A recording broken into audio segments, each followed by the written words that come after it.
Hi friends! We're in the thick of kidding season, and today I'm sharing about a new kidding experience I had a couple days ago, assisting a doe with a posterior or breech kid. We've had lots of breech kids before, but never one that I couldn't safely get the back legs repositioned, so this was a new one. Goats never stop teaching me new things. I'm also sharing some tips on how to be prepared for emergencies before they happen, which is vital. Let's get to it. Hey friends, welcome to the Get Goatwise podcast. Are you longing to raise goats and other animals for food but don't know where to start? Do you want to be more self-sufficient and less dependent on the grocery store? Do you wish you had a mentor to walk you through raising livestock? Hi, I'm Millie, animal scientist, cattle girl turned goat rancher, co-owner of Dry Creek Livestock, and simple living enthusiast. For 15 years, I've been on a mission to raise all of our own meat, eggs, and dairy. Here, we'll talk about raising goats and other homestead livestock, how to create sustainable animal management systems that actually work, and a bit of off-grid life with kids and livestock. If you're ready to take control of your food supply, raise livestock with confidence, and provide your family with the most nourishing meat, eggs, and dairy available, you're in the right place. Kick off your muck boots, pour a cup of coffee, and let's talk livestock. Hey there! If you still don't have your freezer stocked with quality meat, now's the time. Pre-orders for summer beef and pork end this Friday, June 6th. If you're struggling to get a healthy dinner on the table while getting kids to their activities, there's nothing like having a freezer full of meat to help you do it with ease while you're juggling the busyness of life. Head on over to drycreekheritagemeats.com to reserve your meat bundle. What's happening on the ranch? This week has been all about the realities of ranching, the good and the bad. The Americana chicks got wiped out this past week. Every single one. I think it was a weasel, but I'm not sure, and we've got to get it figured out before the new chicks are ready to come out of the brooder. I was so excited for their beautiful blue eggs, but in the big scheme of things, we've only ever had one predator event with chickens, and I'm not sure it qualifies as an actual predator event because it was neighbor dogs when we lived in town. Otherwise, we've been very fortunate for many, many years.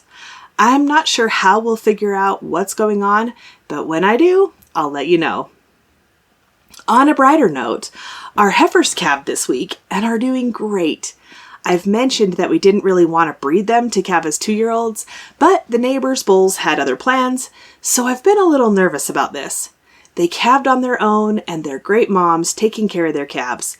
Those are the first calves out of our own cows born here on our place, so that's a pretty exciting milestone for us. Kidding is underway. We started with a single on Tuesday and then nothing else until Friday. I think we're at 14 kids so far in just a few days. Mostly twins and a couple of singles out of 2-year-old does that are kidding for the first time, which is totally expected. We did have to pull one on Friday, and it was interesting, so I thought I'd talk about that today, along with the decision-making process I use to decide if a goat needs intervention or not while she's kidding. When we first started with goats, we were a lot more likely to get involved and assist a goat earlier. Part of that is because they were show goats and more likely to have problems at birth. But the other part is just being new at it and not knowing what to look for and not wanting to wait too long because that's a problem too. I think sometimes we get in the middle of things and actually create more problems trying to help, especially inexperienced goat owners. And if you spend any time in Facebook goat groups, the first advice to anyone with a potential problem is to, quote, go in and check things out. People are eager to intervene and tell others to do the same when sometimes it's best to let nature do its thing, watch from a distance, and get involved only when absolutely necessary. I'm not perfect at this, and it can be hard to know if a problem is life-threatening or not, but I want to share some things we've learned over many years and hundreds of kiddings. Many of our lessons have been learned the hard way, ending in dead kids or dead does or both. So the first thing you need to do is find a veterinarian who will work with goats and establish a relationship with them, preferably before you ever bring your first goat home. Make sure they will do emergency calls. Some vets don't. And know that you may need to learn alongside a vet who is willing, because veterinarians that are experienced with goats are hard to find and they don't teach much about goats in vet school. Buy yourself a goat veterinary manual and consider buying one as a gift for your vet. It's an investment, but worth it. I'll link the one I have in the show notes. Hopefully, you won't need a veterinarian often, but when you do need one, it's often too late if you haven't already formed that relationship. You will likely end up doing a lot of your own routine veterinary care. So finding someone experienced to build a mentor relationship with is probably one of the most important things you can do to learn and get successful faster. I started with mentors for the show goats, and after we'd had the commercial goats for a few years, I added in mentors for that too, because raising them was such a different management strategy. One of the best things about having mentors is being able to ask questions and bounce ideas off of them without getting laughed at. I've definitely thrown some crazy ideas at my mentors, and it's ended up in some of the most thoughtful, groundbreaking discussions I've had related to our production system. And we've been able to learn, grow, and improve so much faster. So, get a mentor.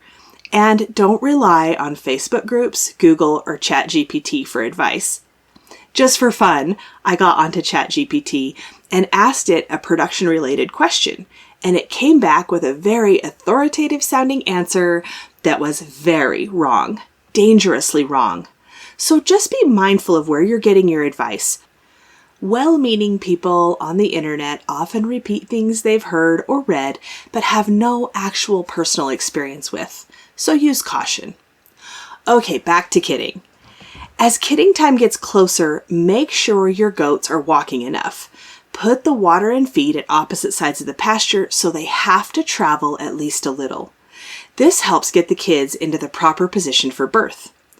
You'll notice that if your goats are confined to a small space, don't get a lot of opportunity, or have the motivation to move, they'll have more cases of malpresentation. Most of our really challenging births have been in the show goats, so they gave us a high-speed education on dystocia in goats. But for the rest of the goat world, most births are going to happen without a hitch. Instinct will take over and the doe will do what she needs to do, and getting involved or being too close can actually cause more problems, like the doe rejecting the kid, not cleaning it, or not allowing it to suckle. I know they're cute, but stay back and let the doe do her job, because when you interrupt and take her job from her, she may not know what she's supposed to do next. For example, don't towel off kids unless they're going to freeze. You transfer smells from the towel to the kid, and then it doesn't smell like it belongs to the doe anymore. It's her job to clean it and claim it, so they bond, and then she will care for her kid faithfully. If you follow us on Instagram, new baby goat pictures rarely have a human in them. We try very hard not to handle kids much in the first couple of days, so we don't interrupt that bonding pattern. Sometimes we have to, like moving a doe and her new kids to a safer place for the night than where she kidded, or moving them into the barn to make sure they're doing well before going back to pasture. And we briefly handle each kid to get a weight, tag it, and jot down birth data. Typically, that's done at about 24 hours old, and we try to keep it as brief as possible. After a few days, though, we can hold kids for a minute or so and get some photos. When you set them down, they run back to their mom, and there's a happy reunion. On Friday, we'd been watching a doe that was laying off by herself, a big sign that she's getting ready to kid. It was about 5 p.m., and she was restless, up and down, and seemed to be pushing occasionally, but I was watching from a distance, so it was hard to tell for sure. Knowing she was an older doe that had kidded a few times, we decided to watch and wait. We were working on evening chores, and I walked up to get a closer look at her. It looked like her water bag had broken, but there was no sign of feet or a kid presenting at all, and she wasn't serious about pushing. At that point, I was suspicious that she had a malpresented kid. When we see a goat push a few times, but not with effort or consistently, that's usually the situation. She was talking and muttering, which is also another thing to watch for. It's different than normal goat sounds, like they're talking to their baby in little murmurs even though it's not born yet. And you'll hear that in some does before they show any other signs of labor. I will say our Spanish goats are not nearly as vocal as the Boers, so we don't see it as often in them. And when we do, it's usually very quiet. At this point, we brought her into the barn so we could keep an eye on her, and I suspected we'd need to intervene, but I wanted to give her a little more time first because she was getting very vocal and starting to push more consistently, but still not as much as I'd like to see in a typical birth. It was getting dark and we were watching by lantern when she finally pushed enough to move things along. The first thing we saw was a tail, which is not a good sign. Posterior or breech birth is not uncommon, and as long as hind legs are coming first, they can usually do it on their own. But in this case, the back legs were folded under the kid. Fortunately, though, she was right side up, which is much easier than upside down. I could tell that positioning because of the tail. The biggest problem with a breech birth is that it needs to happen fast because the cord is going to be compressed or break before the kid's head is out, which means it can't breathe on its own and could die. I gloved up and tried to get the hind legs, but when I reached in, there were a lot of legs in the same place and her umbilical cord right there tangled up in it all. At that point, I was quite sure there were twins and the next one was coming anterior. I felt my way up the back leg of the kid that was presenting, but I was going to need a lot more space to get those legs coming first. I didn't want to accidentally pull the wrong legs and make a bigger mess of things, and I didn't want to push the kid back in to make room and risk a perforation. So I made a quick decision to do something I've never done before. Since the hips were coming first, I treated it like shoulders with the goal of getting one side to move ahead of the other and get through first. There's not nearly the flexibility in hips as there is in shoulders, but I figured if I could get her offset just a little, she'd come on out.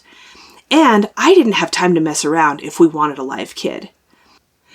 I felt the pelvis of the presenting kid to make sure I knew exactly how it was positioned.